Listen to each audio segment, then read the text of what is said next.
You are listening to Roots and Rise with Kelsey and Madi. Rooted in wisdom, rising together.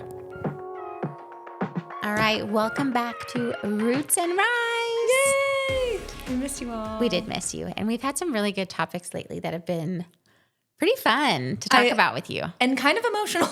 It can be sometimes a lot for the spirit, but I think we're purging a lot of really good things and discussing things that are important. Mm-hmm. And so many of you have given such great feedback to letting us know that the things we're talking about are important to you too. So thank you for that. Mm-hmm. And even ideas about new topics, which I think a conversation we had this week sparked the idea for this topic. Mm-hmm. Yes. Yeah. Yes. Yeah. I'll let you lead with, you asked a question on social media this week. Mm-hmm. Okay, beige flags. So for those of you who do not know what a beige flag is, a beige flag is like something that's neither good nor bad for you. It's neither good nor bad.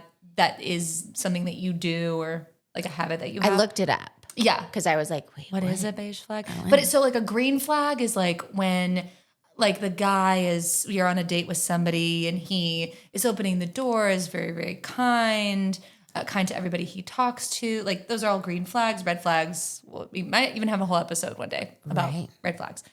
But a beige flag is like neither here nor there. It's like your quirks. It's the quirks. Yeah. It's the quirks. So I have a million beige flags. I feel like because I'm just a quirky girl. People I'm sure are going to cringe when they hear that. I'm a quirky girl. No, but you are a walking contradiction. I'm obsessed. Nothing is what it seems in the best of ways. Yeah, well, okay. It's like, nope.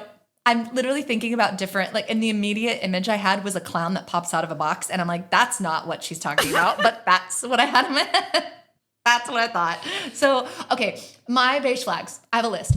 Number one, if I am asked to pick a film, there's only one film I'm going to choose, and that is Twilight. It's the only film. Ugh. I don't care about your Godfathers.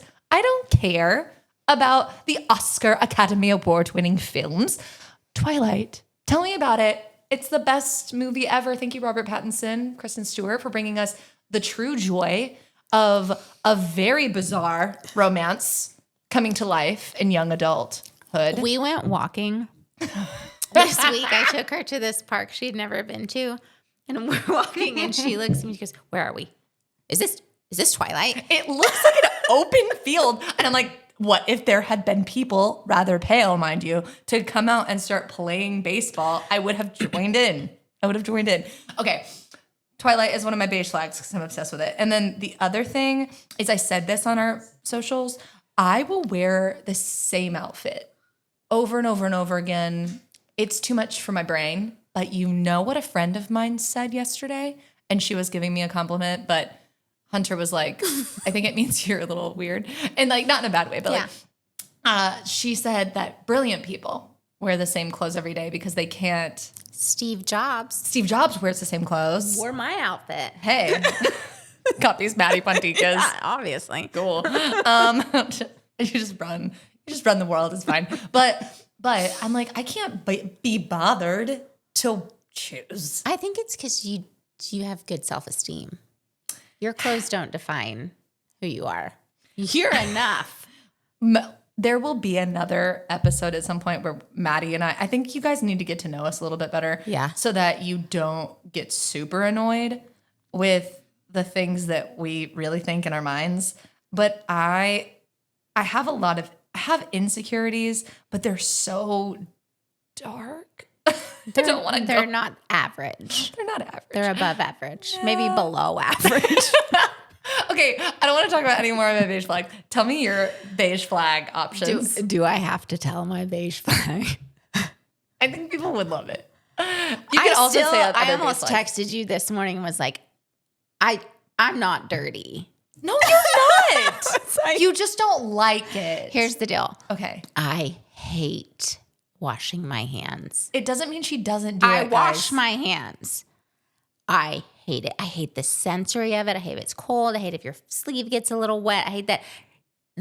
The paper towels never come out enough. They give you this much and you rip it off and you have to wait 12 more seconds for the next one and you're dripping and it's just like not a good experience. I'm convinced though, and I said this on our walk this week, that I was like, what if Roots and Rise created like a soap or something, or like even like a towel soap option to where it's literally what Maddie would enjoy using. And then you guys would enjoy using it. Because I bet if you're being honest with yourselves, some of you also don't like washing your hands, and that's okay. No one's judging. Yeah. We just want to make it more enjoyable. I'm dreaming of ideas for how to make your hands enjoy it. People would get sick less. My husband is very anal about hand washing. Those two don't go hand in hand. Gross. Okay. He works in a hospital, so he's always like, Maddie, you gotta wash your hands. I'm like, dude, it's not that big of a deal. Okay.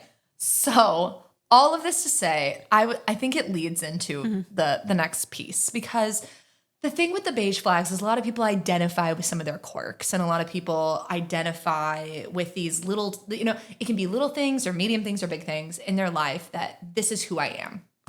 I'm a person that really loves Twilight. If that's all you knew about me, that's, that would be how you identified me. And today we really want to get deep into identity. And the first thing, Maddie and I have talked about kind of what we wanted to do initially was talk about how we wanted to make a whole episode about this, but I think that there's more to discuss. So the first thing we wanted to talk about was how it's hard when you really start to identify with the things that are hard in your life. For example, this is a really, really clear example. For a long time, I identified as the girl whose mom died. Mm-hmm. I was the girl with no mom, with no parents. I was the girl in foster care. I was the girl that was going through hard stuff. And I just I made that a part of my identity because it was a way for me to connect with other people, because then I was like, well, maybe if I explain this to them, they'll understand me better. I've always been a little, different. My personality's always been a little loud. And so I'm like, well, if I tell them this about myself, maybe they won't be so put off by me or something. Definitely. And so I used it as a way to get people to understand me and maybe even like me and be my friend initially. And then I started to realize that was becoming a little bit of a heavy burden to carry. It's absolutely a heavy burden to carry. It's also I can relate to this. Yeah. I can relate to feeling like, let's trauma bond. Let's feel sorry for me so that you'll have to like me. Yes. And nobody wants to be pitied. And that's the way you make connection. That's a bad way to make connection.